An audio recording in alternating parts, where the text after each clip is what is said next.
छोटे से कस्बे में रहता था जहाँ लोग साधारण और शांतिपूर्ण जीवन जीते थे। परंतु उस कस्बे में एक ऐसी जगह थी जहाँ जाने से लोग डरते थे। काली पहाड़ी। कहा जाता था कि वहाँ कोई जाता तो कभी लौट कर नहीं आता। हर किसी को इस पहाड़ी से दूर रहने की हिदायत दी जाती थी।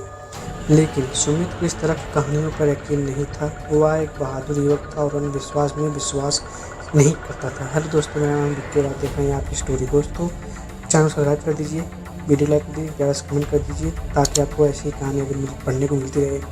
चलिए आगे बढ़ते हैं। एक दिन दोस्तों के साथ बैठकर बातों बातों में काली पहाड़ी का जिक्र हुआ। उसके दोस्तों ने उसे पहाड़ी के बारे में बताया और कहा कि अगर उसमें हिम्मत है तो एक रात वहाँ बिता कर दिखाए। सुमित ने उनकी चुनौती स्वीकार कर ली। उसने ठान लिया कि वह इस रहस्य का पर्दाफाश करेगा।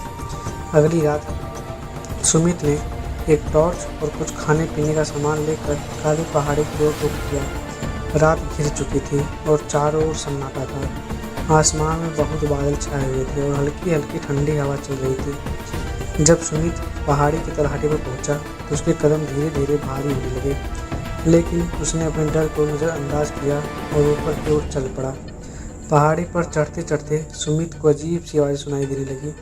कभी उसे किसी के चलने की आवाज़ें आती तो कभी किसी के चीखने की। उसने सोचा कि यह सिर्फ उसकी कल्पना है और उसने ध्यान न देते हुए आगे बढ़ना जारी रखा। थोड़ी देर बाद वह पहाड़ी की चोटी पर पहुंच गया।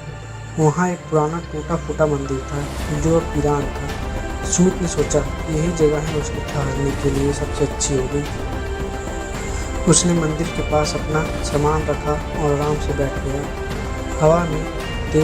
हवा और तेज हो गई थी और अचानक मौसम बदलने लगा। आकाश में बिजली चमकने लगी और एक अजीब सी ठंडक फैलने लगी। सुमित ने जैसे ही अपना टॉर्च जलाया, टॉर्च की रोशनी झपकने लगी और फिर अचानक बंद हो गई।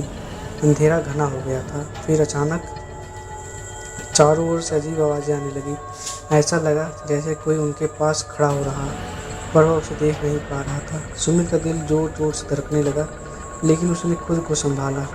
तभी अचानक मंदिर के अंदर से एक हल्की सी रोशनी दिखाई दी।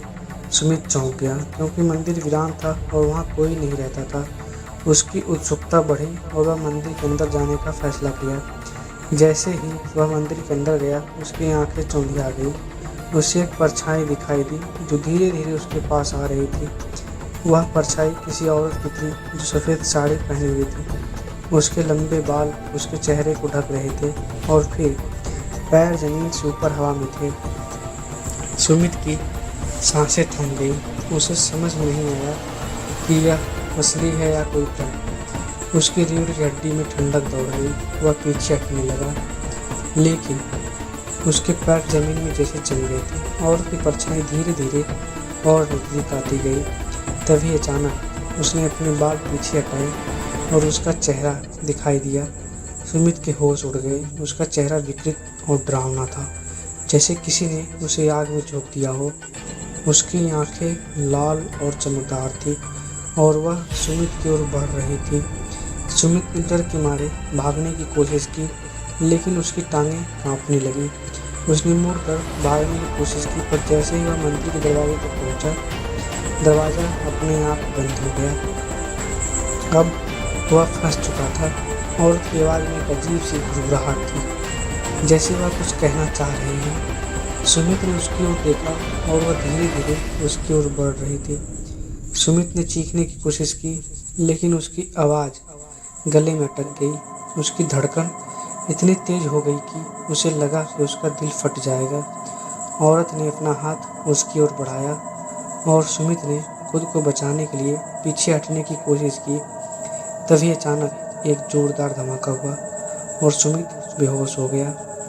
सुबह की पहली किरण के साथ सुमित को होश आया। वह मंदिर के बाहर पड़ा था। उसके कपड़े गंदे और फटे हुए थे। उसे कुछ भी ठीक से याद नहीं आ रहा था कि रात को क्या हुआ।